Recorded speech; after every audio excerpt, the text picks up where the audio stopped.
So ನಮಸ್ತೆ, ನಾನು S K ಕುಪ್ಪಾಸ್, Vivekananda ಯೋಗ ವಿಜ್ಞಾನ ಕೇಂದ್ರ, ಬಾಗಲಕೋಟೆಯಿಂದ ಮಾತಾಡ್ತಾ ಇದ್ದೀನಿ ನಾನು.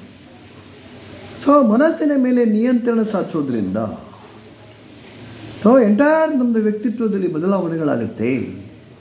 ಸಮಗ್ರ ವ್ಯಕ್ತಿತ್ವದಲ್ಲಿ ಪರಿಪೂರ್ಣ ಬದಲಾವಣೆಗಳಾಗುತ್ತೆ. ಮನೋನಿಗ್ರಹವನ್ನು ಸಾಧಿಸಿದಂಥ ವ್ಯಕ್ತಿ ಎಂಥ ಕಠಿಣ ಸಂದರ್ಭದಲ್ಲಿ ಇದ್ರೂ ಸಹಿತ ಅದನ್ನು ಶಾಂತಿ ಸಮಾಧಿಯನ್ನು ಎದುರಿಸ್ತಕ್ಕಂಥ ಸಾಮರ್ಥ್ಯವನಲ್ಲಿ ಬರುತ್ತೆ. ಸ್ವತಃ ಅವನಲ್ಲೇ ಏನೋ ಒಂದು ಮನಸ್ಸಿನ ನಿಯಂತ್ರಣ ಇರುತ್ತೆ. ಸ್ವತಃ ಅವನು ಸುಖದಿಂದ ಇರಲಿಕ್ಕೆ ಸಾಧ್ಯ ಇದೆ. ಅದರ ಜೊತೆಗೆ ಬೇರೆಯವರನ್ನೂ ಸಹಿತ ಸುಖದಿಂದ ಇರಲಿಕ್ಕೆ ಅವನು ಪ್ರಯತ್ನ ಮಾಡ್ತಾನೆ. ಯಾವ ವ್ಯಕ್ತಿಗೆ ಮನಸ್ಸಿನ ಮೇಲೆ ನಿಯಂತ್ರಣ ಇರುತ್ತೆ, ಚಿತ್ತ ಸ್ವಾಸ್ಥ್ಯ ಇರುತ್ತೆ, ಅಂಥವನನ್ನು ಸಮಾಜ ಗೌರವದಿಂದ ಕಾಣುತ್ತೆ. ಆ ವ್ಯಕ್ತಿ ಮಾನಸಿಕ ಮತ್ತು ದೈಹಿಕ ಸಮಸ್ಯೆಗಳಿಂದ ದೂರ ಇರ್ತಾನೆ, ಮುಕ್ತ ಆಗ್ತಾನೆ. Free from all diseases, whether it is psychological or physical problems, ಅದನ್ನು ನಿವಾರಣೆ ಆಗಿರ್ತಾನೆ. ಯಾರು ಮನಸ್ಸನ್ನು ಹತೋಟಿಯಲ್ಲಿ ಇಟ್ಕೊಂಡಿರ್ತಾರೋ ಅವನಲ್ಲಿ ಉದಾತ್ತ ಭಾವನೆಗಳು ಬೆಳೆಯುತ್ತೆ, ನೋಬಲ್ ಥಾಟ್ಸ್. ಅವನಲ್ಲಿ ಸುಪ್ತ ಶಕ್ತಿಗಳು ಜಾಗೃತ ಆಗುತ್ತೆ. ನೋಡೋರಿಗೆ ಅನಿಸುತ್ತೆ ತಮ್ಮದೇ ಮಧ್ಯದಲ್ಲಿರ್ತಕ್ಕಂಥ ಒಬ್ಬ ವ್ಯಕ್ತಿ ಅವನ ಬೆಳವಣಿಗೆ ಹೆಂಗಾಗಿದೆ, ಎಷ್ಟರ ಮಟ್ಟಿಗೆ ಅವನಲ್ಲೇ ಒಂದು ಪ್ರಗತಿ ಆಗಿದೆ, ತನ್ನ ಪಾಡಿಗೆ ತಾನು ಸಮಾಜದಲ್ಲಿ ಮೇಲೆ ಬರ್ತಾ ಇದ್ದಾನೆ ಅನ್ನೋದರ ಒಂದು ಅನುಭವ ಉಳಿದವರಿಗೂ ಸಹಿತ ಅನಿಸುತ್ತೆ. ಆ ಸುಪ್ತ ಶಕ್ತಿ ಜಾಗೃತ ಆಗಿಂದೇ ಅವನ ವ್ಯಕ್ತಿತ್ವದಲ್ಲಿ ಹೆಂಗೆ ಬದಲಾವಣೆ ಆಗುತ್ತೆ ಅಂತ.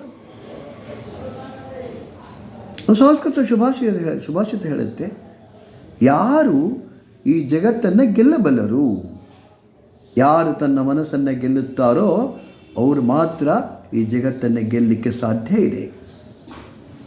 ಬದುಕಿನ ಯಾವುದೇ ಒಂದು ಕ್ಷೇತ್ರದಲ್ಲಿ ಬಹುಕಾಲ ಉಳಿಯಲು, ಪ್ರಗತಿಯನ್ನಾಗಲು, ಅಭಿವೃದ್ಧಿಗಾಗಲು, ಶಾಂತಿಯನ್ನಾಗಲಿ ಸಾಧಿಸುವುದು ದೃಢ ಮನಸ್ಕರಿಂದ ಮಾತ್ರ ಸಾಧ್ಯ.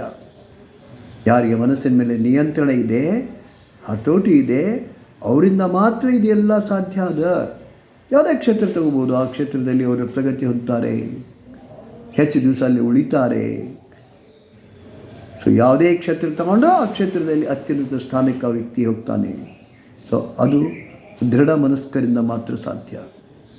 ಅದಕ್ಕೆ ಮನೋನಿಗ್ರಹದಲ್ಲಿ ಎದುರಿಸಬೇಕಾದ ಆತಂಕಗಳು ಕೆಲವು. ಮನೋನಿಗ್ರಹಕ್ಕೆ ಅಗತ್ಯವಾದ ದೃಢವಾದ ಸಂಕಲ್ಪ ಮತ್ತು ಇಚ್ಛಾಶಕ್ತಿಯನ್ನು ಬೆಳೆಸಿಕೊಳ್ಬೇಕಾಗುತ್ತೆ. ಸೊ ಮನಸ್ಸಿನ ಚಂಚಲತೆಗೆ ಕಾರಣ ಯಾಕೆ ನಿಗ್ರಹ ಆಗಲ್ಲ, ಅದಕ್ಕೆ ಬೇರೆ ಬೇರೆ ಕಾರಣಗಳಿದೆ.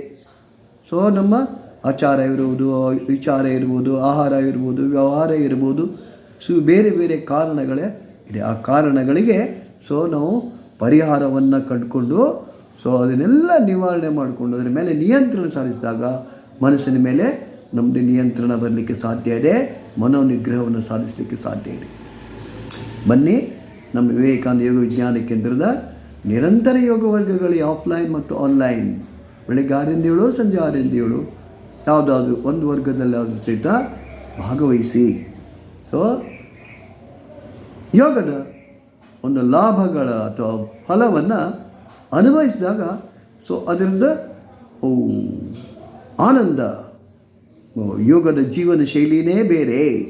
ಯೋಗದ ಜೀವನ ಶೈಲಿಯಲ್ಲಿ ನಾನು ತಲ್ಲೀನಾದಾಗ ಅದರ ಆನಂದದ ಪರಮಸ್ಥಿತಿಯನ್ನು ಸ್ಟೇಟ್ ಆಫ್ ಹೈಯೆಸ್ಟ್ ಬ್ಲಿಸ್ ಅಂತಾರೆ. ಅದಕ್ಕೆ ಸಮಾಧಿ ಸ್ಥಿತಿ. ಪತಂಜಲಿ ಅಷ್ಟಾಂಗ ಯೋಗದ ಕೊನೆ ಹಂತ ಸಮಾಧಿ ಅಂತ ಏನು ಹೇಳ್ತೀವಿ, it is A state of highest bliss, ಆನಂದದ ಪರಮಸ್ಥಿತಿ. ಅದನ್ನು ಪಡೀಲಿಕ್ಕೆ ಸಾಧ್ಯ ಇದೆ.